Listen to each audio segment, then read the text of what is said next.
पवार पक्ष विलीनीकरणावर सांगत असतील त्यामध्ये तथ्य असल्याचं गिरीश महाजन यांनी प्रतिक्रिया दिली आहे। तर ठाकरे त्यांच्यासोबत असल्याने ते जाणार असं महाजन यांनी म्हटलेलं आहे।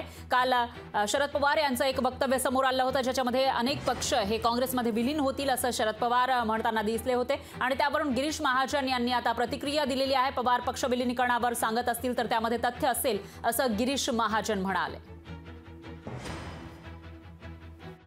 शरद पवार सांगतात, पवार साहेब सांगतात म्हणजे काही ते तथ्य असेल।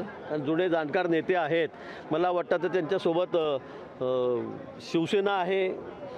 त्यांनी सांगितलं की काँग्रेसचं आमचं तर एक वाक्यताच आहे आणि त्यांचा मूळ जन्म काँग्रेसचाच आहे शरद पवार साहेबांचा। म्हणजे सुरुवातपासून ते काँग्रेसमध्येच होते, पण मध्येच त्यांनी यशवंतराव चव्हाण यांना मागे टाकून सोडून पक्ष फोडला आणि ते बाहेर पडलेत आणि मुख्यमंत्री झाले। ते आपल्याला जी कल्पना आहे आणि म्हणून मला असं वाटतं की त्यांना आताही असं वाटतं की आता पुन्हा आपण काँग्रेसवासी व्हावं। आणि त्याचबरोबर शिवसेना जी आहे उद्धवजींची, त्यांचाही त्यांनी उल्लेख केला की ते पण आमच्यासोबत आहेत। मला वाटतं त्यांनाही ते काँग्रेसमध्ये घेऊन जातील आणि गेले तरी त्यात आश्चर्य वाटण्यासारखं तर काही राहिलेलं नाही आहे। लोकशाही मराठी ऐका, पहा, जागरूक रहा।